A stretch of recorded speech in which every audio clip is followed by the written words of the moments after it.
Good evening, everyone. My name is Gilbert, and on behalf of Vroman's Bookstore, I'd like to thank everyone for joining us for our virtual event with editors Romeo Guzman and Caribbean Fragoza, along with contributors Wendy, Cheng, and Michael Jaime Becerra, as they present and discuss East of East, the making of Greater El Monte.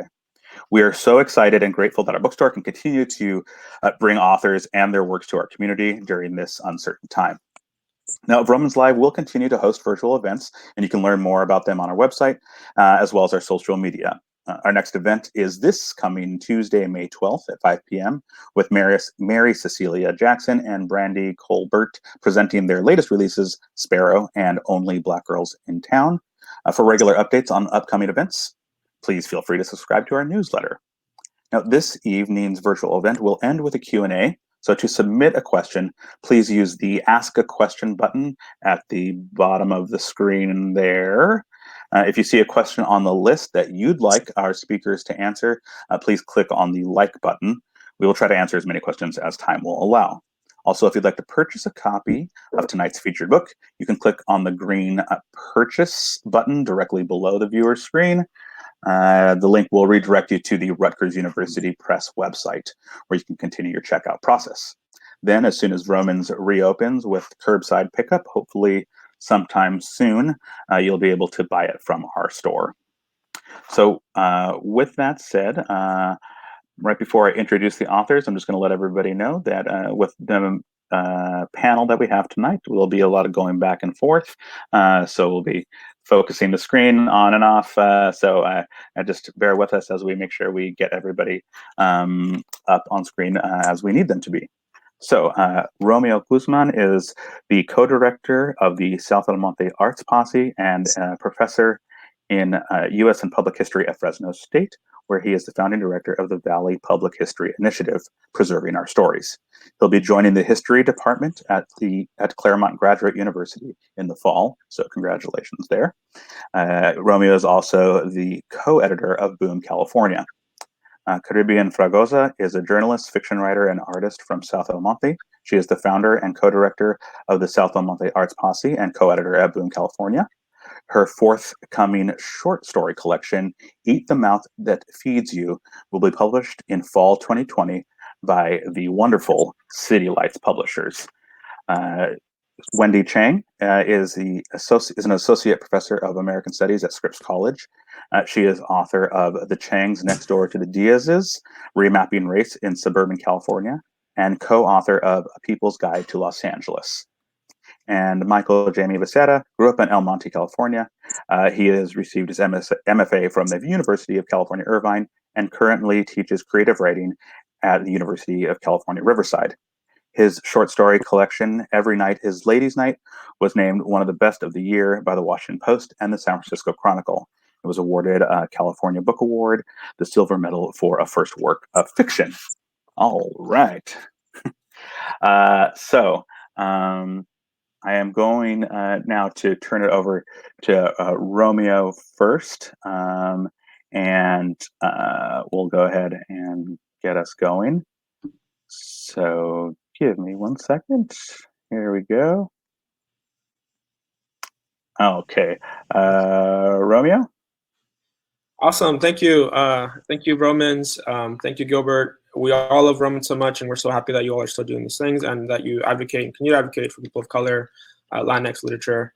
So we're extremely happy to be here. We could have not imagined COVID, but we could have also not imagined that we would have 296 people from all over the US, including Mexico City, hanging out with us today. So big shout out to everyone who's here. It's going to be awesome and distracting and dope to see all the shout outs on the right. I'm loving all the conversation. So just a big shout out to everybody. Really quick logistical thing. Most of you know, but some of you may not. I'm the co-editor of the book with Caribbean. Caribbean and I co-edit Boom. We're also co-parent because we have 2 kids together. So she's with the 2 girls. At some point, I'll go run with the 2 girls and I'll take care of the 2 girls. And if the 2 girls are on their good behavior, then we'll both be here for the Q&A. If not, you'll get Caribbean, who's both better looking and smarter, so you'll be in good hands. So I want to do a couple of things today. I want to just give you a sort of history of the book and a history of the project. The book itself is co-edited by 4 people. and there are something like 27 different authors. And in addition to that, there are countless of people who told us their stories, who did the oral histories, who made art for the book. So it's a really expansive and broad project. So I want to give you a sense of where the project came from, what gave it birth, and then I want to very briefly give you an overview of the book itself and tell you what it's about. I'm going to use a PowerPoint for a couple of reasons. I haven't got a haircut, so the least amount of time I spend on here without my haircut, the better. And then also because it allows me to populate my presentation with all the people and folks that made it possible. So I am going to now go to screen share. Let's see if this works. Let's see if this works. Is that working? Let's see. Go.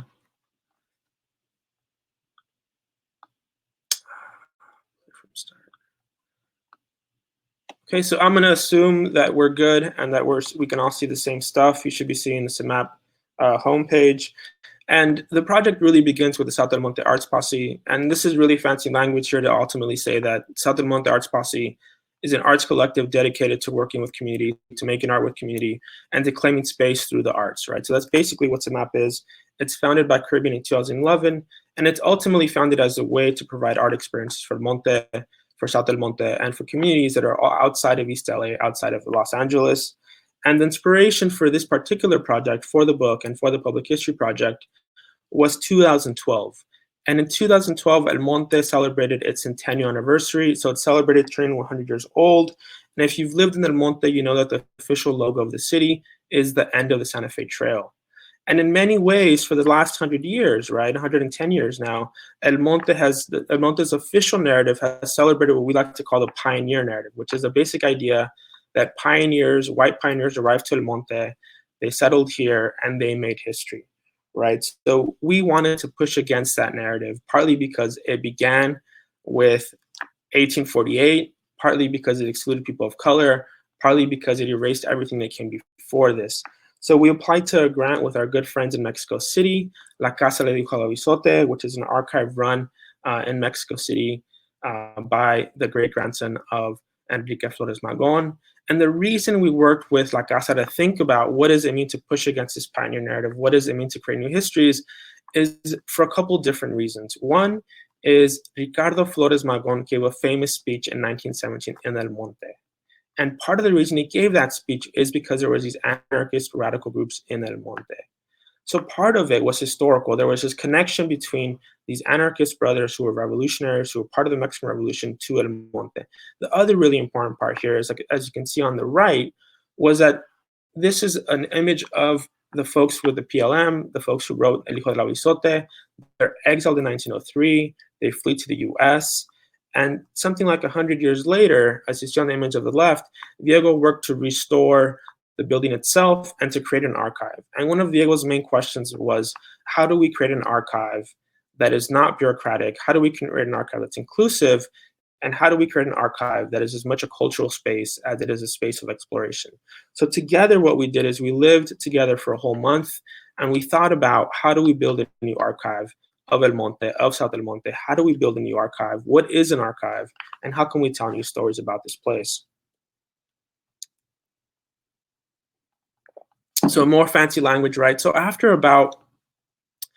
we started this in 2012, we've been working on it since, and we arrived to sort of a theory of public history, or a theory of how to do public history, right? And the public history project is called East of East Mapping Community Narratives. And the idea was that we wanted to treat and think about reciprocal relations between historians and the public. We wanted to have, quote, multiple homes for primary and secondary sources. And what that really means is transform how folks experience history, transform how our cousins, our tias, our sobrinos, right, how they experience history, and ultimately think about the archive as an inspiration for changing the physical landscape. Another way to think about this is that we wanted to revolutionize the historical process by including community at every single step, the building of the archive, the sharing of knowledge, and the ways in which it's experienced.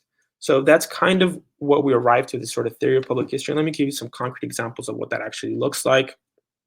Before I do that, let me just say that over the last 6 years, we've benefited from a lot of collaborations with Mexicali Rose, with La Historia Society. We benefited from funding from Colombia, from Department of Cultural Affairs. And we have 4 editors and 27 authors again. So this is a really expansive project. And part of what I want to do is just sort of share some of this, right? So one of the ways in which we build the archive was to go out to community and ask them about stories that they had, interview them, scan photographs, scan different items. At the South del Monte city, partly because of Hector Delgado, his access that he granted us, we were able to digitize things from South del Monte city. On the left, you see Diego Flores Magon, who's again the great grandson of one of the Flores Magon brothers, scanning items related to Legion Stadium and interviewing Paul Hagen about Legion Stadium. To the right, this was an event we did with Olga and with La Historia, where we conducted oral histories with folks from La Historia. So one of the things that we did is once we had some stories, once we had a sense of what a narrative was, we would invite the authors to share that story, and oftentimes in dialogue with the folks that we were writing about. So this, for example, is a conversation between Juan Herrera and Gloria Llanes. And at all these events, they were kind of like drafts. We were presenting an argument, a story that we thought we nailed. And the idea was to sort of get feedback from community, but also to expand it, to get more stories and to use it as a chance to collect more stories. On the right, you'll see a whole series of events that we did. This was with day 1. And once we had all these materials, right, and this was sort of more circular than linear, but once we had all these materials, we constantly were publishing things, sharing it with community.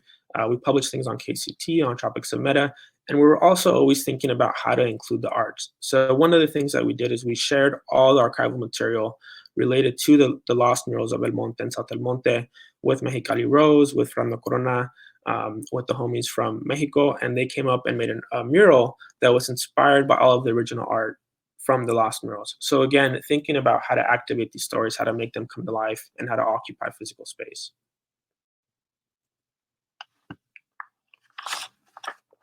So it was a result of this public history project, right, that we ended up with a book. And again, the book is edited by myself, by Alex Cummings and Ryan Reft, who've done a wonderful job, not just editing, but writing essays for the book itself. And I'll just sort of outline a couple things. The book is a collection of 31 essays. They're rigorous, they're academically informed, but they're ultimately speaking to a big, broad audience. We imagine them in the high schools. We imagine your uncle reading it. We imagine folks reading it in the backyard. The idea is that it's accessible, that it's, quote, historiography for the masses. And the argument of the book is really simple. The argument of the book is that the end of the Santa Fe Trail is a myth. And let me say that again for those in the back. The end of the Santa Fe Trail is a myth. It's historically inaccurate. We've known this since 1987. It's not correct. And in fact, not only is it a myth, but it's bad history, right? So part of what the book does is it pushes against that myth. It says that it's not true. And most importantly, it makes the argument that the real history of El Monte, the reason El Monte and South El Monte matters is not because of the pioneers. And in fact, that over the last 300 years, El Monte has been a site where different racial projects have been contested. El Monte has been a site of radical politics in terms of both right, Nazi, KKK politics, but also left-leaning progressive politics. And not only has it been a site of contestation for the last 300 years, but it's also, and those of you from El Monte will agree with me, and South El Monte will not only agree, but sort of feel this right in your body, right? The sense that El Monte and South El Monte matter to the history of Los Angeles, to the history of East LA. You can't write the history of LA, you can't write the history of East LA without integrating El Monte and South El Monte.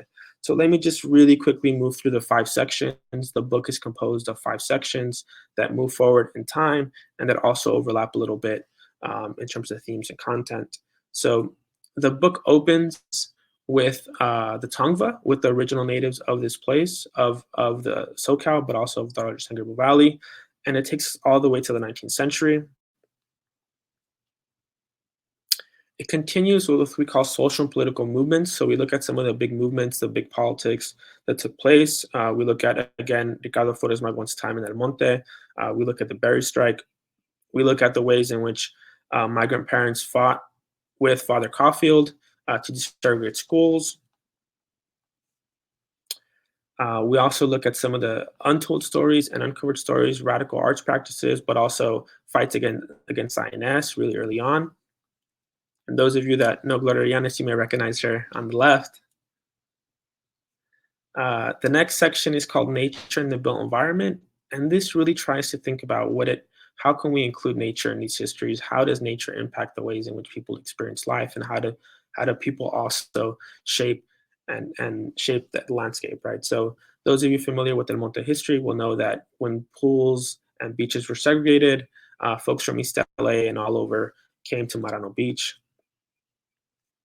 If you've ever had a picnic, you probably came to Whittier Narrows, right? We tell the history of Whittier Narrows, how it is that a working class community has so much green space. The next section is on popular culture. And really what we're doing here is we're trying to think about how it is and what we can learn from looking at youth culture, popular practices. And again, those of you that are familiar with El Monte history will know that Legion Stadium was again a site, a multicultural dance hall for all of Los Angeles. One of the untold stories and one of my favorites in the book is around El Monte Sugar Shack, which again, just like Legion Stadium, was a site for East LA, for LA, an LGBTQ bar that's been overlooked and that Stacy Macias beautifully captures. The next section is called the Literary Cartographies, and this is where all of the South El Monte writers reflect on their youth and essentially write creative nonfiction pieces. And today we'll hear from Michael Jaime Becerra and his piece around Golfland. And of course, the epilogue sort of takes us up to the present and tells us how South El Monte continue to matter for the SGV, for the nation, and for the larger SoCal area. And Wendy Cheng will read from that. And the last thing I'll say is that even though we think of this book as exhaustive, even though we think of this book as comprehensive, even though there's no other book like it in terms of covering El Monte content, it's also sort of a very generous ethos in the sense that we also think of history as unfinished. So one of the things that we've done, and we'll do more of this, is we've uploaded all the oral histories, all the documents onto a digital archive, cmapeastobeast.com. The idea is that you can go from the book, listen to the oral histories, but the idea is also that folks can take off, find new themes, find new topics to explore, and add to this history, right? So this is the beginning of Caribbean's talk. So what I'm gonna do now is I'm gonna unshare the screen, and I'm gonna go get Caribbean first, get the baby, and then unshare the screen, and I'll be right back. Okay, this is Gilbert from Vroman's. Just as a quick reminder, there is an ask a question part right at the bottom. You'll see it. And if you can, go ahead and ask your questions there. And at the end, we'll be able to choose which ones we are going to present to the authors. Yeah. Hello. Hi. All right. Yeah, the stage is yours, Caribbean. Okay. The baby and the daddy have just left the room. Hi, everyone. This is really exciting. And gosh, so many things are running through my mind right now, but I'm so honored to be here. Thank you, Romans, for making this thing happen. And thank you, all of you guys out there who are joining us today. Special shout outs to all of the folks from El Monte and South El Monte that are in the house, all the SGV people that are here to join us. I also want to thank my parents and my siblings for joining us today. Today, I'm going to be reading from a longer essay entitled Towards a Radical Arts Practice, Theater and Muralism During the Chicano Movement. And you'll see why that Godzilla image is relevant. I hope you took a good look. The essay is focused on a history of art and teatro, or theater, that I was lucky enough to learn about. First, just by rumor through a friend of mine named Vincent Ramos, who connected me to Ron Reeder at Rio Hondo College. And then I got to discover and learn everything about it. And then I also got to interview the wonderful Renee and Rosemary Rodriguez. I sent my love to Rosemary. And I also got to interview Dan Flaming and Harry Gamboa, among others. So I was very lucky to have access to their stories. So this particular story matters to me very, very much because as a young person, as a young artist, as a drama nerd, growing up in South El Monte, I started to learn about the Chicano movement and the glory days of the Chicano movement. And I found myself experiencing a great yearning to be part of that in some way, and to try to understand how I was part of that history. And I also just wanted to be part of the world, and I couldn't understand how El Monte and South El Monte were part of any wider context. So here was the story that served as evidence that we, people of El Monte and South El Monte and the San Gabriel Valley, have always been part of the world, and we've always mattered, and we still do. And so this was an important discovery for me, to learn about this history of theater, of teatro, and art in El Monte and South El Monte. And for those who know and those who don't know should, El Monte and South El Monte has always produced talented artists, actors, writers, filmmakers, animators, and musicians, as well as activists. So I'm very proud of everybody who has gone on to pursue their passions in however way they can. And I'm also very proud of the young people that are still emerging as creatives today. And I dedicate this portion of today's reading to Rosemary Rodriguez and to her husband, Rene Rodriguez. And the excerpt that I'm going to be reading from today, or will be reading today, focuses specifically on the arts and mural program that was born and ended too soon in South El Monte and El Monte. So I'm just going to jump right in and read this excerpt. Though the spirit of the Chicano movement had begun to wane in the late 1970s, gang activity and mural making had not. In 1977, a short-lived program was established in El Monte as part of the Comprehensive Employment and Training Act, CETA, a significant federal program that also funded artists to engage in public arts projects as civic service. Perhaps modeled after or building on South El Monte's youth program, specifically its mural component, CETA funded a summer muralism program for students at Valle Lindo High School, a continuation school for at-risk students. For one summer, the artist Ron Reeder was hired to teach these students to paint murals, though his most daunting task was to negotiate peace among warring gangs. These murals were also entirely lost over time as no conservation efforts were made, but they remain documented in Reeder's personal collection of photographs. Hired by a social services program at the Multi-Service Center in El Monte, Reeder went through a vetting process to determine whether he, a young white man from Norwalk, was fit to work in this Mexican-American community. They asked me questions like, what's the difference between a Mexicano and a Chicano? I guess I answered well enough because they hired me, jokes Reeder in an interview. But he also remembers that despite the program's good intentions, in some ways it was naive of grant writers to think that art alone could solve the serious problems that fueled and were part of gang activity. It was tough at first, but I had a good group to work with, says Reeder, who experienced another unexpected level of vetting by the students. In addition to harmless pranks, they also challenged his wits in more serious ways. Reeder found himself in the middle of knife fights between members of opposing gangs that social workers at the Multi-Service Center hoped would come to set aside their differences in the soul-inspiring labor of art. Reeder chuckles now at what was a series of averted crises at the time.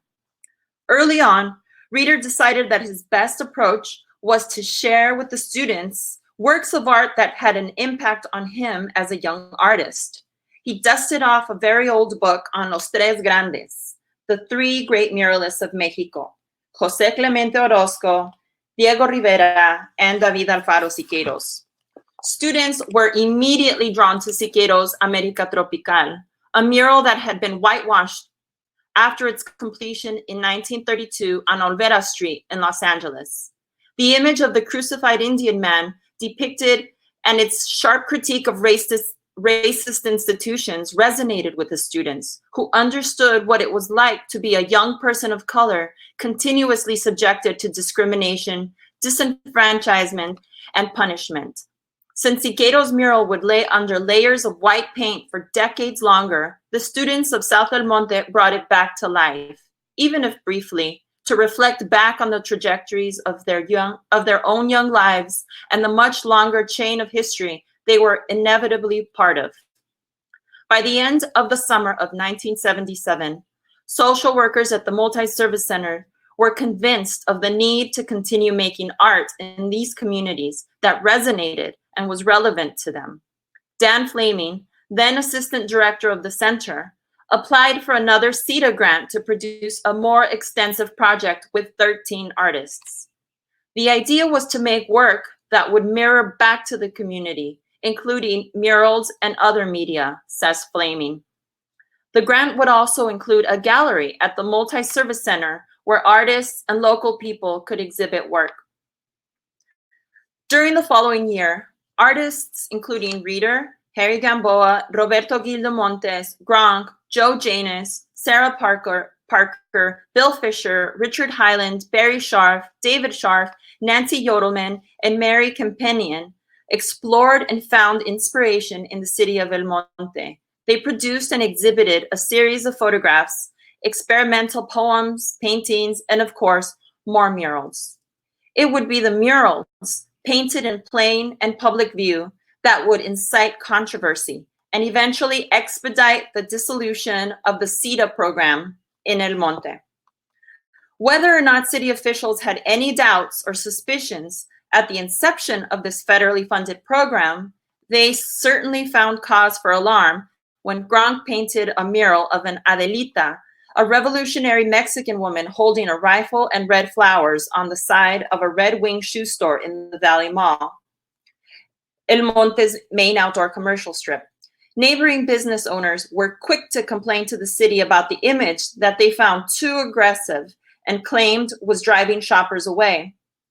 Flaming remembers the owner of the Red Wing store being pleased with the mural despite complaints.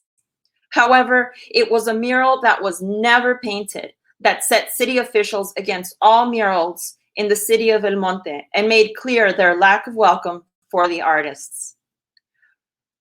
Reader had by then spent enough time in El Monte to have observed a pervasive hostility throughout the city, not only by whites toward people of color, but even among its various internal factions. El Monte had the most divided group of people.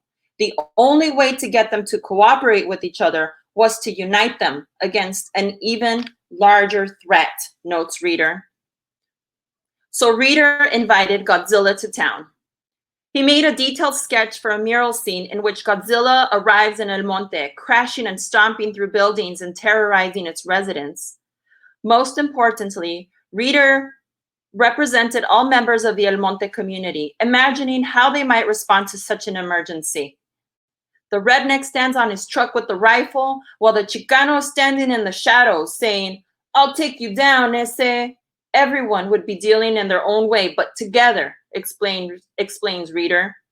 Simultaneously sardonic and genuine, it was supposed to be a proposition for community harmony. City officials called a council meeting, and with no discussion or input from the artists or public, promptly slapped a moratorium on all murals in the city, effectively killing what could have easily grown into a vibrant muralism and art movement in El Monte. El Monte is a peculiar city. To be plain spoken, there was some element of racism there. When you have a social environment that is so skewed, it creates an environment that is ripe for critique. It sets itself up to be satirized and criticized, notes Flaming. By 1978, the program had drawn to an end, and the artists, perhaps invigorated with collective defiance and a renewed commitment to public art, went on to found Los Angeles Contemporary Exhibitions, LACE, in downtown LA. LACE continues to operate in Hollywood and remains one of the most successful and long-standing artist-found spaces of its generation. It is no accident that El Monte and South El Monte incubated Teatro Urbano, that's the theater movement, and the arts program of CETA.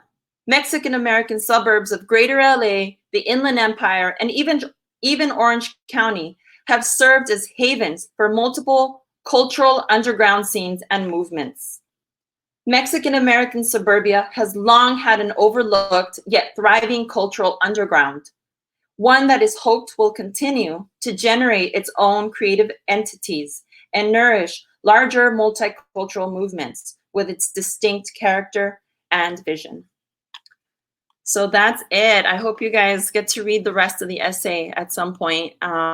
Once again, thank you everybody for showing up. Thank you, Gilbert. Thank you. Thank you. You're going to stay on there for a second as we are going to move on to our next person, which is Michael Jaime Becerra, who I have to bring on. And the other contributor that we had talked about earlier, Wendy Cheng, she will also be on here as well, right after Michael. So here we go, guys. Hi, guys. Let's bring Michael. Thanks so much for doing this. It's all you. Thank you. I just want to say thank you first to Romeo and Caribbean for making me be part of this project. Not making me, inviting me to be part of this project. My involvement goes back, I want to say like 5 years, to a lunch I had with Caribbean at Viet Hoang or Garvey, which is the best Vietnamese food in the city here.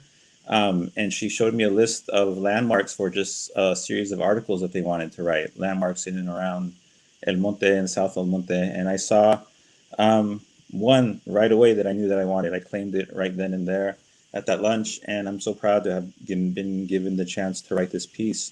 My essay is called 1181 Durfee Avenue, 1983 to 1986. And the site that I'm talking about, which should be pretty clear pretty quickly. Between the 4th and 6th grades, you are seized by 3 deep and compulsive obsessions. Marvel comic books, all things Daredevil and X-Men and Spider-Man. BMX bicycles, yours a secondhand mongoose, unwieldy and spray-painted black after you strip the frame down to its bare chrome moly tubing. And video games. Your parents find all 3 activities doubtful. Comic books are allowed since they get you reading something else besides Mad Magazine, and therefore seem remotely educational. And when you're on your bicycle, you're out of the house, out of your parents' way, and doing something sort of athletic, even if the extent of this athletic activity is you and your friends racing up and down Parkway Avenue, seeing whose tires can leave the longest skid, and assembling ramps from plywood scraps. One day, your friends will shove a few extra bricks under one of these ramps, raising it higher than they're willing to attempt, and you won't notice. Moments later, you'll fly higher and farther than ever, sailing beautifully, historically, over lengths of sidewalk. And then you'll crash into the low brick wall dividing the Delgado and Murillo properties, knocking the wind out of your lungs and fracturing a rib that will bend forever outward. Your parents are most resistant to video games because they have no redemptive value, a waste of quarters, a waste of time. You are not allowed an Atari, no Intellivision or ColecoVision either. The closest thing you have is a nameless knockoff presented one Christmas by your estranged grandfather. His presence in your life is shadowy and distant. He does not know about video games being unwelcome. This beige console lets you play 3 blocky, black and white variations of Pong. Since you already know the good stuff, it entertains you for less than an hour. There are other arcades, Chuck E. Cheese on the north side of town, Showboat in Puente Hills, and somewhere off the 605 freeway, Golf and Stuff Fun Center, which you've never visited, yet exists in your elementary school imagination with a golden mythological glow. And you have also played interesting solitary video games in other places, track and field at the Santa Fe Farms liquor store, Jungle Hunt inside Crawford's Market, Tempest, which is a confusing waste of quarters at the food barn on Ramona Boulevard.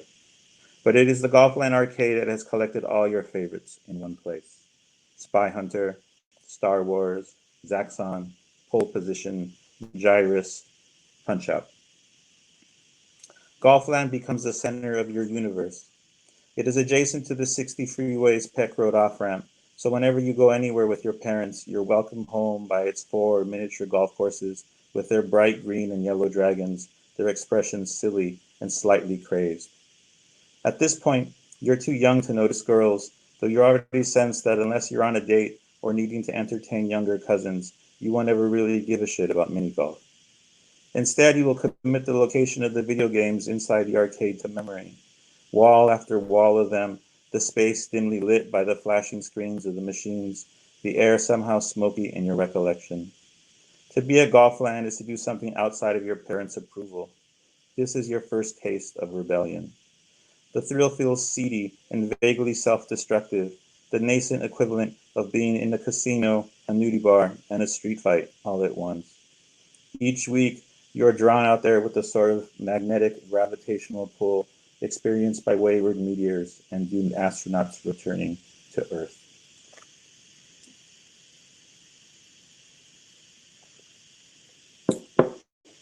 On Friday evenings, usually after dinner, your father takes out his money clip and hands you your allowance. For helping with the lawn, dragging out the trash cans, and picking up after the dogs all week, you receive $5. He enjoys telling you not to spend it all in one place. On Saturday mornings, your mother turns the bathroom into a hair salon, her clients a few holdovers from her former life as a beautician. The ladies arrive early and are there until the middle of the day, the house filling with the acrid smell of permanent wave solution, the steady noise from the salon-style hairdryer that sits on the kitchen table and fits over their heads like a golden space helmet. Your father works every weekend. While he'll claim that Saturday money at time and a half, double time on Sundays, is too good to pass up, later on you'll have to understand that he simply preferred his life at the supermarket, a life where he was free to order everyone around as he pleased. He leaves before dawn, and he doesn't return until your mother's ladies have gone. This is why you're free to roam around on Saturday mornings. Golfland opens at 10, and if you're not out of the house by 9:30, you feel hopelessly behind schedule. You tell your mother that you'll be back, choosing the moment where she's too preoccupied with a curling iron or applying hair dye to ask where you're going. You retrieve your bicycle from the shed where the lawnmower is stored. You wind the length of duct tape chain around the seat post and secure it with the fat master lock. You leave through the side gate, stomping your feet at the dogs to keep them inside. These morning rides are crisp, the air cold against your forearms, your hands starting to ache. You don't have the black knit gloves that you'll eventually copy off the riders in BMX action, and you can't ride with both hands in your pockets instead of on the handlebars. You pedal west on Parkway, the lock knocking against the frame as you pedal, the sun at your back, low and bright. You continue until the street ends. There you veer onto the bike path, the San Gabriel River to your left. In the summer, the river reduces to a series of stagnant puddles. In wintertime, collected rain rushes past sandy islands, overturned shopping carts, and clusters of leafy bamboo. The water cascades over concrete retainers meant to slow it, and it eddies around bunches of wild carp. Sometimes you spot a crane, a shard of white against the green, before it opens its wings and leaps effortlessly into flight. Aside from the occasional team of 10-speeders who blur past in the whiz of neatly clicking gears and coordinated blue lycra, you are alone. When you reach the 60 freeway, you are minutes away from Golfland, and this excitement is uncontainable. The trail dips downward, and you pedal your hardest, gaining double speed. When you're under the freeway, the unceasing roar of cars overhead, you shout as loud as you can. The sound of 4 quarters falling out of a change machine is a delight, and the jackpot sound of 20 falling after you've inserted a $5 bill is rapturous. If Golfland's change machines produce tiny snacks instead of quarters, you'd be salivating. Even though you've gotten there early, other kids are already crowded around the games you've waited all week to play. In the 4th grade, there is no statement more badass than the placing of a quarter at the edge of a video game screen. The tap of the coin against the glass declares that you're playing next. It also implies that you will play the game better than whoever is at the joystick, and your looming presence over their shoulder will insist that they get it over with already. You are not badass. So you walk around until your opportunities come. When they do, you love the digitized versions of Bach and Henry Mancini uses theme music, the robotic voices asking that you prepare to qualify, the different chimes and chirps that signal incremental accomplishments, a bracing thud as your spacecraft is equipped with double cannons, a high whine when you shift into high gear, the hyperspace trill bringing you one warp closer to Earth. You love the idea of your lasers winging Darth Vader's TIE fighter and sending him spinning into space as you advance on the Death Star. You love the challenge of destroying your enemies before they can destroy you. You are not a great video game player. You are not even good. Only sometimes when a magical game occurs will your name make it to the high score list. This is the opportunity Golfland offers you, a chance to be recognized, to make your mark. No matter if that mark is just 3 letters in the middle of a list of 50 other scores, if the recognition is essentially the final command in a computer program. It does not matter that your name will disappear when the machine is unplugged. This moment, this illusion of being accomplished at something, is the exact moment that you had hoped for. When it happens, you will wait for the screens to cycle through so that you can see your name again. When your pockets are finally empty, you will check the game to see the high score screen one last time. Then you will head down the long hallway that leads to the exit. The cacophony of all the games going at once will echo off the orange tiles, and it will make you miss the arcade before you even left it. Outside, you will unlock your bicycle and regard the vast hot stretch of asphalt that is Golfland's parking lot, blinking at the midday sun as if you've emerged from a cave. Your trip, like many of life's narcotic pleasures, has been intense and is over quickly, but it will seem like a big part of the day has gone by without you. By now, you will be expected back at home. You will take your time getting there. Thank you. Thank you so much, Michael. That was fantastic. And also definitely brought back some memories. So we are going to bring on Wendy. Hi, Wendy. Hello. Oh, I have to unmute myself. Oh, you're on. I unmuted you. Okay, great. There you go. And the stage is yours, so to speak. Okay, all right. Hello, everyone. It's such an honor to be here. I've been reading the chat and I didn't know that an online space could be so lively. So I'm gonna shut down the chat so you don't distract me. But it's really exciting to be here and to see this beautiful book that so many of you and have been working on for so many years. And I remember the essay I'm going to read from, which became the epilogue to the book, was also inspired by lunch with Caribbean and Romeo at the restaurant at the El Monte airport, I think like 7 years ago. So the essay is the epilogue, and it's called Suburban Cosmopolitanism in the SGV. The East that the South El Monte Arts Posse identifies itself as east of is East LA, long the symbolic and political core of Chicanx LA. Just as the poet, essayist, and playwright Shri Moraga wrote of being adjacent to, but apart from, the Chicano movement, spilling out of barrio high schools and onto police barricaded streets, just 10 minutes from my tree-lined working class neighborhood in San Gabriel, which is several miles northwest of South El Monte. I think most of you will know that. CEMOP locates itself as adjacent to, but distinct from, the urban core sensibilities of East LA. East of East is everything that exists outside the reach of the city of Los Angeles, says Carribean Fragoza. The two Easts in CEMOP's self-description resonate figuratively with Asian and Asian American histories in both East LA and the San Gabriel Valley. In the early to mid 20th century, East LA became home to a diverse array of working and middle-class whites and people of color, many of them from immigrant backgrounds. Similarly, the Valley's population now in the early 21st century is Latinx, Asian American, heavily immigrant, and working and middle class. And the Valley currently constitutes the largest majority Latinx and Asian American region in the country. Since the 1990s, the San Gabriel Valley has become best known for being the first suburban Chinatown and ethnoburb. The landscapes of many SGV cities have certainly been transformed by ethnic Chinese investment and settlement from both sides of the Pacific. However, these familiar facts can serve to obscure the reality that the SGV is a large and vibrantly multi-ethnic and multiracial area with a complex and layered past. In the western cities of the valley, over half of the population is Asian and almost 1/3 is Latinx, making the area as a whole over 90% Asian and Latinx. In contrast, many of the eastern municipalities developed out of racially hierarchical agricultural and industrial economies and have rich Mexican and multiracial working class histories.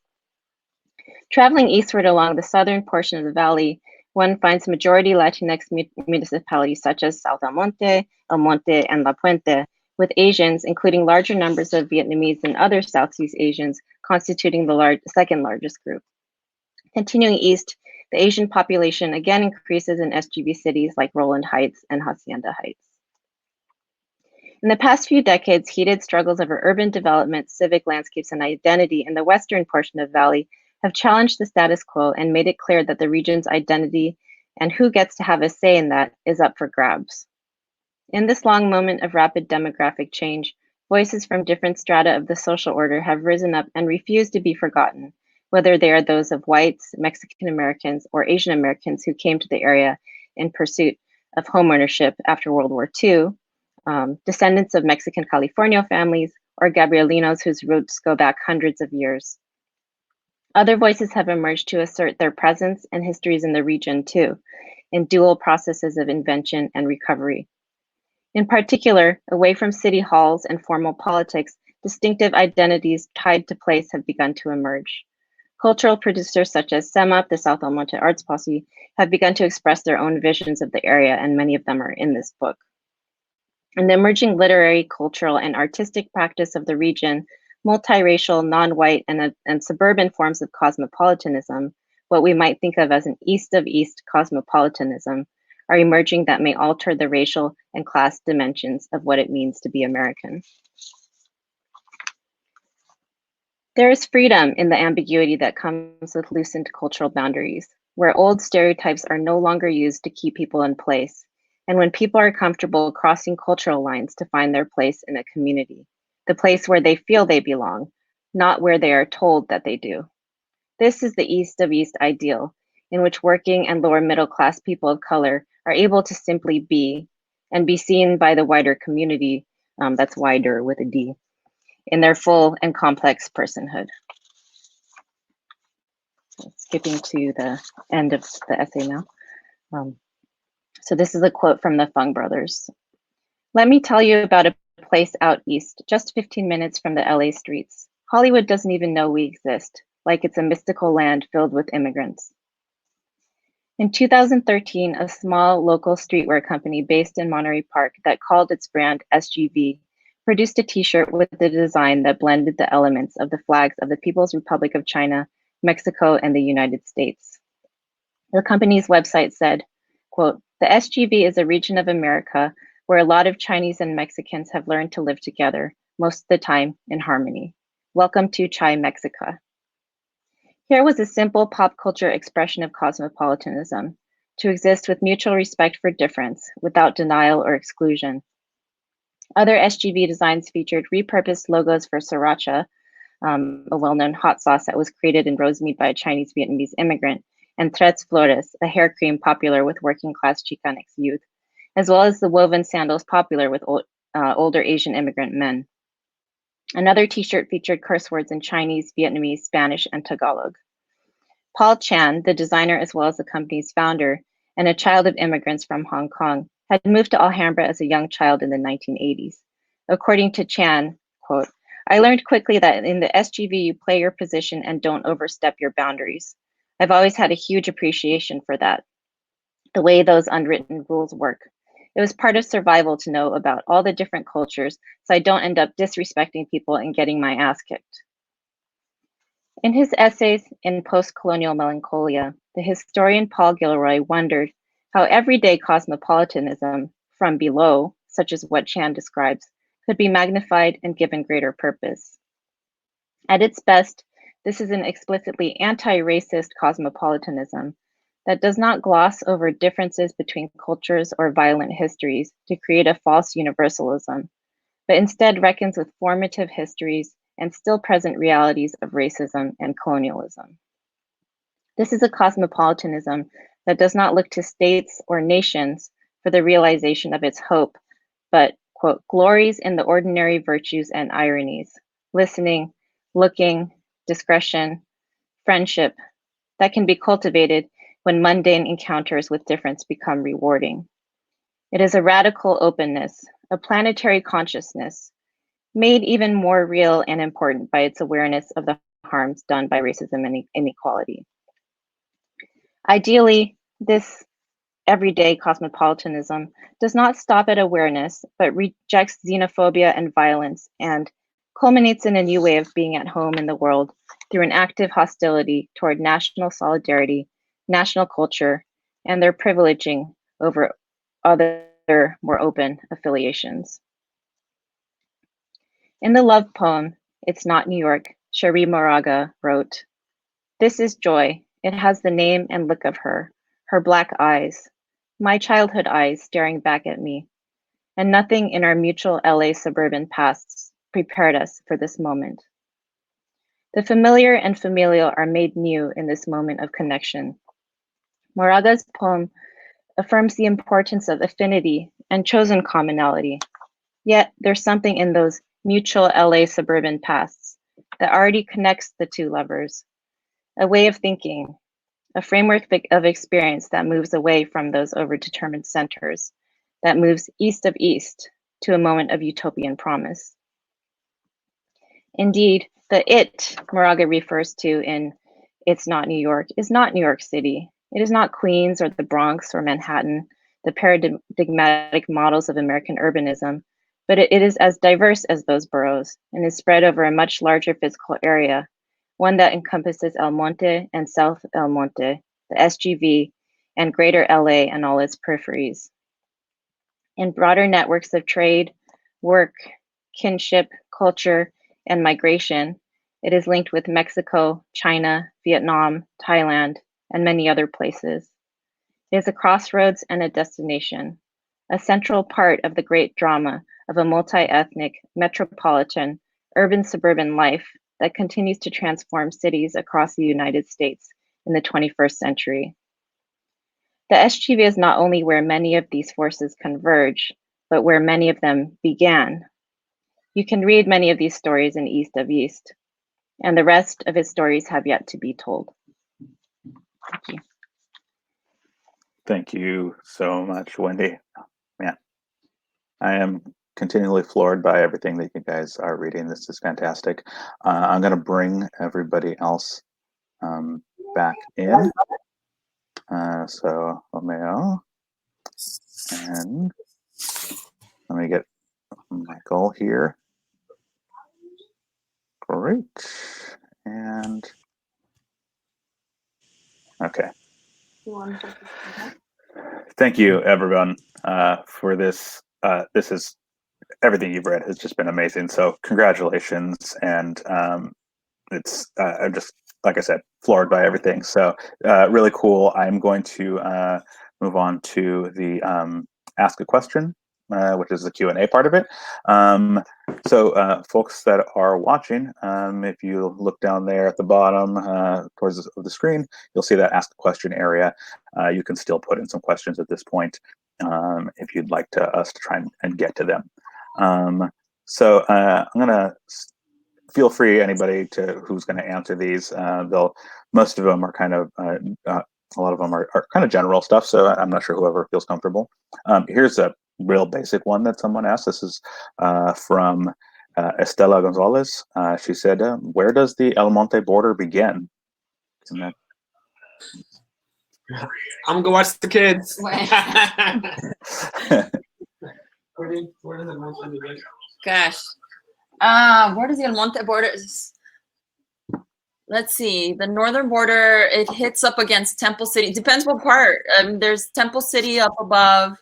I think it hits all the way up to gosh, I mean, we want to get technical. So on the southern, where on the southern boundary, I would say roughly around Garvey, and then it hits up against South El Monte, and then on the western side we have Rosemead, and then on the eastern end we have the freeway, which is a pretty natural divide, and then we have like Baldwin Park on the other side, and City of Industry further north. So I don't know if that helps at all. I mean, it's like you said, it's there's so many spots to it, so I think that's still pretty good. There we go. Burritos Las Palmas is a good way to orient yourself always. That's a good landmark. Here's one from, oh, it doesn't look like they have their name on there, but they're from there. Their dad was class of 46 from EMHS, and as well as their aunt in 43, who was not a fan because due to the overt racism. And she's speaking about going to the EM theater, and there was a peanut gallery for Mexicans. Their question was, what was the general feeling of the subjects that you interviewed, I guess, in relation to, that kind of history? The general feeling, yeah, there was like, I would say not in all cases, but in a lot of cases, there was an eagerness to share stories because frankly, so many people don't get to share their stories about growing up wherever it is that they grow up. And we had a lot of elders coming through to our events. They'd heard about it through their children or their grandchildren. And we just sat with them. We, meaning not just myself, but mainly our historians that came. We have Daniel Morales and Nick Jerovic and others who came here to South El Monte and to El Monte to interview people. And the question is, what was the general sense from people when they shared their stories with us? So I was just sharing that we had our historians like Nick and Daniel Morales come, and that people were often eager to share their stories because it was the first time that they'd been able to share. Yeah, and I think also you have to remember that, listen, the mayor is great at El Monte, and a lot of folks are really smart, intelligent, and that. But folks live, with this idea that El Monte is the end of the Santa Fe Trail, right? It's on the logo, it's in the museum. And folks that are from the barrio understand, whether it's Hickscam, Medina, Cataranas, they understand that there's this other history, there's this alternative history. So in some ways, there are a lot of folks who've done this kind of work early on. So when they get to tell their story to scholars, to folks that quote unquote have these creds, I think they feel like they're contributing to sort of resisting this colonial narrative, right? So I think folks were appreciative, and we're also sort of honored, and we're very excited to do it. And I'll just say that since the book project began, a lot of folks have passed away. So my cousin's grandfather passed away recently. Olga passed away. My grandfather passed away.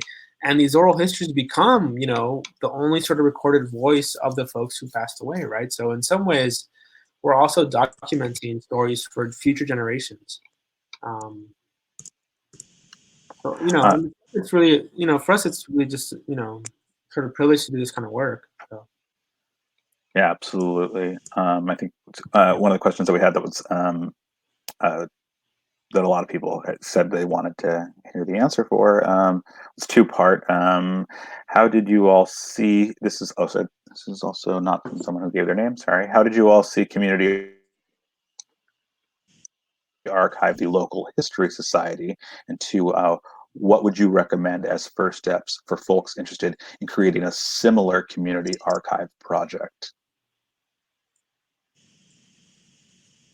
Just to maybe repeat the question, what are recommendations for folks that are trying to replicate a project like this, right? For us, like Story Society was really important in the sense that they'd been doing this work for generations. They've been holding the house down for a little bit. So I think part of it is realizing what's already been done, what folks are already doing, and sort of collaborating with those folks and sort of really trying to integrate and see what the community has to offer, and really partnerships. So I think that was really important to us, is really connecting with folks on the ground and offering things that perhaps they couldn't do, but that we could do, right? I don't know what else we can offer. Yeah, no, I just want to sort of underscore the importance of La Historia Society. That their space and their voices really was influential for me as a college student. In undergrad, I first met them, and that really transformed the way I looked at my own community and the way history could have a different kind of relationship, a living relationship with me, with anybody. So I encourage everybody who hasn't been to La Historia Society to really look at them as a kind of model as well. Like, big props to them. Okay. So another one that was upvoted quite a bit by our audience was El Monte has El Monte has a contentious playground, whether it was the Tongva resistance against the Spanish, the Mexican resistance against the Anglo pioneers, or the poor rebellious Chicano resistance against the EMPD. Some argue there is no collective identity in El Monte beyond EMF gang. How has the erasure of El Monte's racist, xenophobic, and cultural roots contributed to the lack of collective identity in El Monte that is conducive to the collective good of El Monte? What is our Godzilla, La Renta? That's a great question. That's a good question. That is a good question. I think that's a good question for everybody to ask. Like, what, when we stop identifying ourselves against the oppressor, like, then who are we, and what, how do we identify ourselves? And I feel like there is a lot in El Monte, and it is, to a certain extent, I think I do agree that there's not like one single unifying kind of identity. The baby has some of her own opinions about this, but it depends on your scene also. I mean, if you talk to punks who grew up in the 80s and the 90s, or the new wavers, they'll tell you about the distinct identity of like El Monte at the time. Or if you talk to, I don't know, band nerds, or if you talk to whoever it is you talk to, there's going to have their own sort of like sense. But I think in general, there is like the sort of sensibility of El Monte being this place that is separate, not just against this like white oppressor, but also that it is also its own unique place that is separate from East LA, that is separate from Hollywood, that is separate from West Covina. It's got its own sort of like cohesive sense. And I don't know, maybe we need to have more conversations to try to put more like language to try to define what that identity is. This is... And maybe Wendy has some thoughts on this, right? I think her piece sort of points to this in a little bit. So idea of like suburban cosmopolitanism. Yeah, I mean, I think, so the whole book I wrote was about the western part of the San Gabriel Valley. And what I found is that there are a lot of opportunities to claim and articulate those identities, whatever you think there may be, because there's such an absence of kind of dominant representations of the San Gabriel Valley, right? So it really matters like who's elected to city council. It really matters that you have like amazing writers like Michael and Sal Plasencia coming out of El Monte, right? And writing the stories of those places, telling the stories of those places. So I think there absolutely is like such a rich culture and history in all of the SGV, which is really heterogeneous, right? Different in different places. But what I found is that by claiming those histories, getting more power, right? Running for city council, like if you think about the West SGV, a lot of those cities now, they're like 60% Asian, but some of those cities didn't have a single Asian American city council member until maybe like 10 or 15 years ago, right?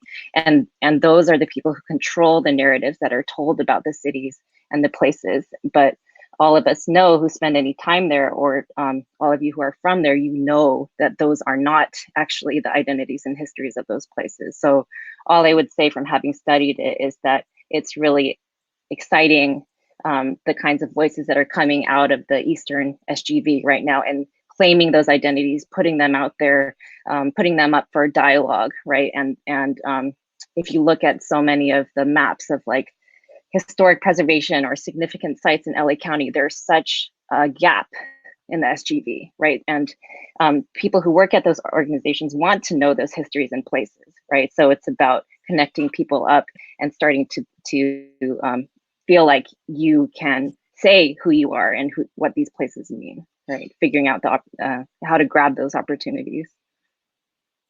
Yeah, that this is. I mean, I think it seems something that's very important, obviously, for when I was a part of this to kind of to put the spotlight on these under um, underrepresented stories and histories. And for me, as a follow up to that question, as someone who I live in San Gabriel, I grew up in Pico Rivera, and I discovered this is really cool. It was that I had working at Vroman's, I had separately discovered Michael's book, Every Night is Ladies' Night, on my own, just looking for stories that took place about where I lived and where I grew up, because that's the stories that I want to read and hear and see. And I discovered Wendy's book because it was talking about a very specific spot. My best friend lives in Monterey Park and grew up there, so these were all things that were very important. And how, I guess, Michael, for you, how is it? Was it just when you're writing about your own history, your own life, and putting it out there? Is that something that where you feel like you're just kind of driven to do that, or is it? Do you also feel? I mean, obviously you are, but do you feel it as part of the importance of contributing to a larger narrative to get it out to, clearly a general population that is somewhat unaware of this? Yeah, I mean, yes to all of that. I feel like when you mentioned Ladies' Night, and when I started writing Ladies' Night, that was like over 20 years ago when I started writing that book. And really, I felt for a long period of time that I was kind of alone in this. The only sort of touchstone we had was James Ellroy's My Dark Places, which is mentioned in the book too, but the description of the city was completely negative. It was not unlike sort of it didn't have any of the richness of the experience that I had growing up there, and still living here. And so I just felt like I wanted to write what I had known and the people that I had known and the places that meant so much to me. I wrote most of that book in graduate school, living in Long Beach, and even though I was half an hour away, I felt such great nostalgia and such a strong pull toward home. Just the half-hour drive up the 605 freeway, I just felt better driving up and then getting off over there on Peck Road. That's always felt like home to me, and being able to share that with people has been, I think, my mission in one way or another ever since. That's rad. So we have time for just a couple more questions. This one is from Charity Tran. She said, have you guys considered releasing audio essays as a podcast series?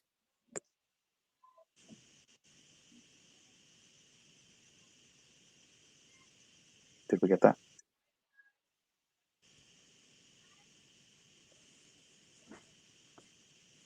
Oh, I think, Caribbean, you're still muted. Oh, there we go. There you go. Hello, Charity? Yes. Now I can hear you. I think it's a great idea, Charity, and we're putting your name down for it because we know you are very skilled in many ways. The question is, have we considered doing a podcast with audio? Chris is on here too, Chris Greenspoon, so we can put them together and they can definitely do it. We're really good at like signing up people for different tasks. And I would also say that, we've done a lot of oral histories, and the idea with the website was that folks can go listen to these stories, right? That, they read the piece about Lincoln Stadium, then go listen to our Liberal talk about it. They read Michael's piece, they can go read the interview that I did with Michael, right? Or Tony's piece, right? So the idea too is that the archive will exist in those ways. And if there are folks that have the energy and time and skills to curate them in ways that make sense, we'd be happy to work on that. Okay, and let's do one last question that maybe can go to everybody in some way or another. This one is, what's your favorite place to visit to feel El Monte's hidden history? Well, you can go to the post office on Valley Boulevard, and they have where they used to sell stamps out of the kiosk there, they have this wraparound vinyl mural that has all the Legion Stadium artifacts around it, and that's really sort of one of the only places in the city where that's acknowledged. That's the post office is built on the side of the former Legion Stadium, and that space to me feels almost like sacred ground, like what Art Laboe was doing there in the 50s and the 60s. Changed rock and roll culture, youth culture, and was sort of a driving force nationwide. DJs across the country were getting printouts of his playlists and then recreating them in New York and back east and throughout the Midwest, and that should be a bigger landmark as far as I'm concerned. Yeah, for me, Leg Lake is my sacred spot. I really love that lake. I love being in that park. I grew up going there my whole life, and I don't know. It's like, it really feels like a sacred place. And then also the Rio Hondo area, the Bosque del Rio Hondo down by the river feels like such an ancient place to me, to be down by the water and on the sandy banks and surrounded by the vegetation. Feels, like I said, like a really ancient place to be, and it just brings to mind Toipurina and all of the native peoples that have lived there that once lived there for a long time, and also the Cantarranas community that was once near there. I love everything about it. I love the graffiti. I love the smell of it. I love the shopping carts. I love everything. It smells bad. No, it doesn't smell bad. All right. Well, that's about all the time that we have, unfortunately, because I wish I could just keep this conversation going. And as well. Before we go, can I add one thing? Sure, absolutely. Alejandro Rosas, who's better known as DJ Horchata, is doing a little live set on Instagram and on Facebook. So DJ_Horchata. If you want to keep hanging out, pour yourself a coffee, tea, whatever. I'm going to pour some beer, but whatever it is that you drink, tune into DJ Horchata and hang out with us for the after party. That's all. Oh, man, that's great. So once again, just thank you so much to all of you. I truly appreciate you doing this for us, and we please encourage everyone purchase the book there. Like I said, at the bottom of the screen, it says purchase East of East. You can click on that. It'll take you to the Rutgers University Press website, where you'll be able to get a hold and order a copy there. Vroman's is hoping to be able to provide curbside service in the fairly near future. So keep an eye on our website, subscribe to our newsletter, check our social media, and you'll be updated. We'll send an email to our customers when we actually have a go time for that. And that at that point, I know we have copies of East of East in the store. So once we're able to get back in there, we can send those copies out to anybody who would love to order it. And Wendy's book too, right? Which is foundational book for SGB. What's that? I just said in Wendy's book too. You'll have Wendy's book too. Oh yeah, we got to make sure, which I highly recommend. A fantastic book. Just really, there's some groundbreaking stuff in there as far as what it's talking about, and every night is ladies' night. And Michael's book. So there's all these things can help everybody who's been watching us tonight kind of even flesh out even more the stories that need to be told. So again, thank you so much, and we'll all talk soon. Have a wonderful evening. Thank you. Thank you, Gilbert. Thanks, Michael. Thanks, Wendy. All right. Good night, everyone. Gilbert.